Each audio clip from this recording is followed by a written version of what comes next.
Hi, welcome to this week's Monday Minutes. My name is Kelly. And my name is Jessie, and we have a very special guest with us today. Holly, hello, good morning. Or Hi, well, afternoon. good afternoon. How is everyone? If you watched our Monday Minutes when we were live at KoaCon, Holly jumped in to say hello. Holly is in Ireland. Yeah. So exciting. Thanks for joining So, us. thank you so much. Usually I'm in Ireland, I'm in Amsterdam now, and I'm actually doing some Koha training. So it speaks to how international the tool is, I think. Definitely. Absolutely. Well, this week, Holly is joining us to talk a little bit about musical scores, how you can have those display in your bibliographic record, and even play some audio. So Holly is going to walk us through the process. Okay, great stuff. So I'll just share my screen.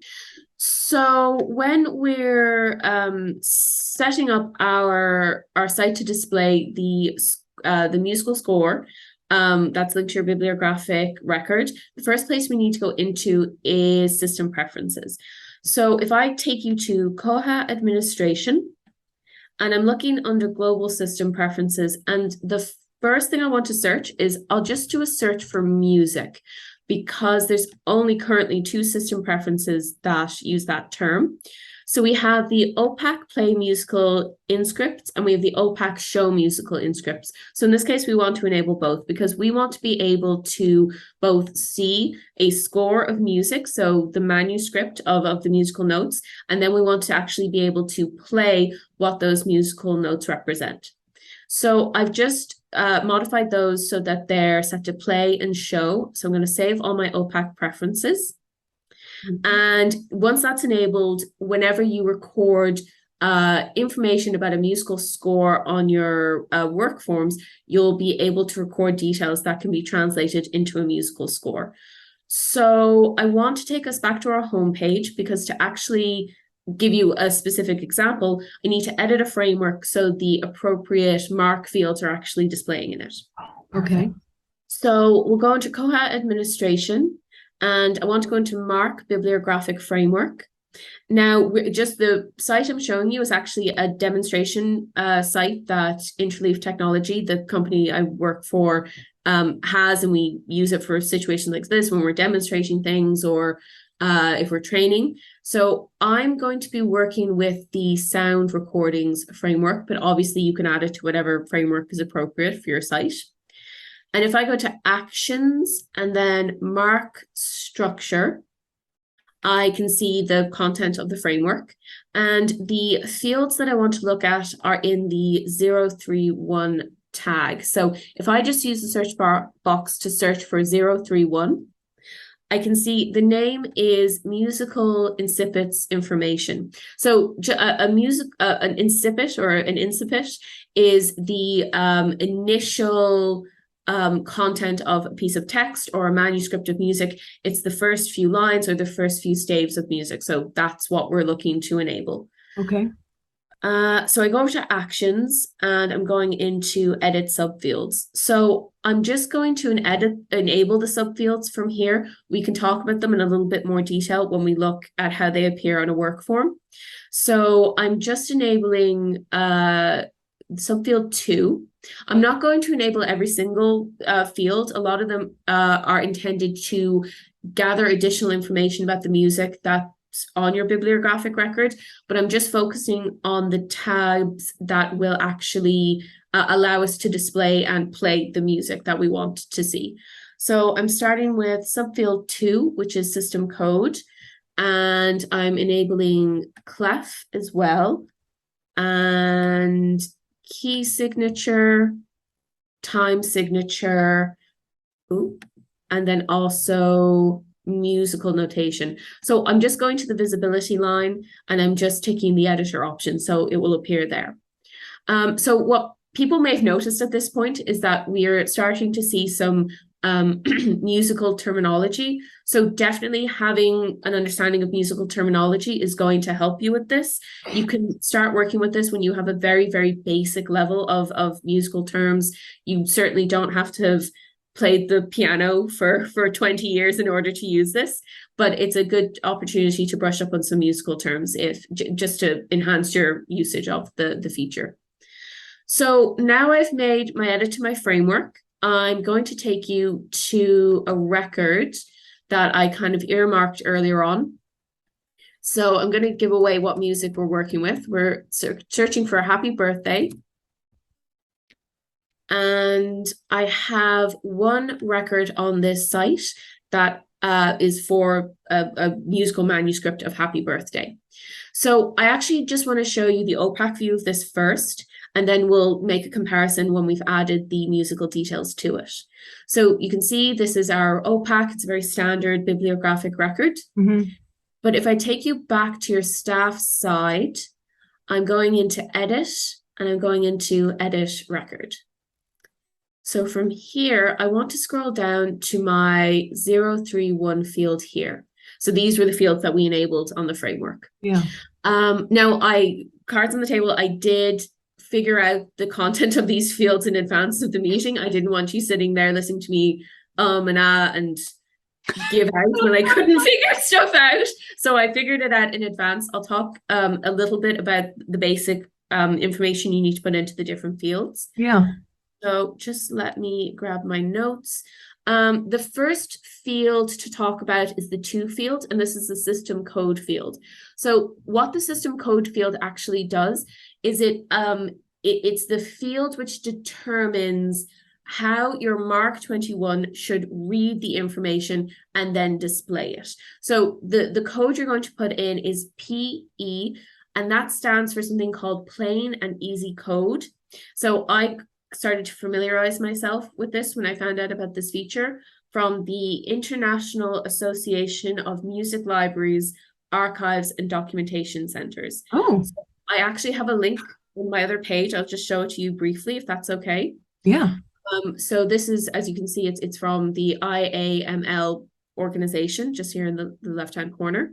And this page just shows you the different ways you can write musical information in a MARC record, which will then allow it to display as a stave of information on your bibliographic record. So again, you might need to familiarize yourself with this code a little bit when you start using it, but you can certainly familiarize yourself with the basics. What I did, just as an aside, when I first started using this, the first thing I figured out was how to write a scale, a basic scale on a stave. So I could go back to the record I had that on and review the codes that I had created if I was ever confused about which note I was trying to add to a musical stave. So it's just a good resource to maybe start looking at if you want to use this feature. So with that said, plain and easy, it's represented by PE. So put that into the system code. The next field we have to fill out is the clef field. So the clef field determines what the notes you place on your stave are actually going to be. So depending on which clef you use, the notes can represent something different. And again, you can confirm which clef you should be using and how it should be represented through the plain and easy code link that we looked at before. So I just want to grab the clef to make sure that I structure it correctly. So I'm doing a G clef. And the key signature is for if you should have sharps or flats in the music that you're generating. And again, I'm just going to copy and paste what I figured out earlier on. So we're looking at some flat notes there. And then the last thing we want to fill out to determine the structure of the stave is the time signature. So that is for the beats or the counts of a piece of music. So again, I'm just going to take what I figured out earlier on. So I have a time signature of 3/4. And then our last field is a very, very important field. It's the musical notation field. So this is the 031P field. And this is the field that you're actually going to put in the details that will create the musical notes. So everything we filled in so far determines how they should be played, but musical notation determines what should actually be played. Now, I'm going to show you again something I figured out earlier on. So, I'm glad Holly did all this research for us. This is great. Aren't you glad I'm not explaining it too much? Exactly. No, you're doing perfect. Perfect. Just enough. So we have our musical notation. Again, I'm not going to explain every single field here. Again, I just used plain and easy to figure it out as I went. I certainly made mistakes and I had to go back. One thing I did was I would fill out a bit of content. I would then go up to my save here in the corner, and instead of saving, I would click save and continue editing. I would see the changes that were made on the OPAC, and then I would come back and adjust what I had entered from there. So it's iterative. It's something you're going to have to come back to, I'm sure. So I'm just going to leave it at that, and I'm going to save the record off, and we're going to see how that displays on the OPAC. So I'm going to click save. And you see, we don't see any update really on our bibliographic record on our staff side because it's an OPAC-based function.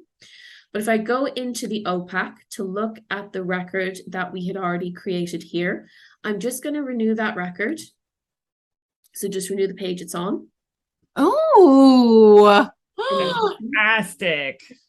Yeah, I was really excited when I first saw that. I do work with a few places that use a lot of manuscripts, and especially maybe schools that are particularly music-based. They love enabling this for the children, even for the parents. It's a really nice way to make your OPAC more dynamic and more, easier to engage with. So it's an interesting feature. Awesome. So we know that it looks more or less okay. So let's see how it sounds. Ooh. So I'm just going to click play this sample.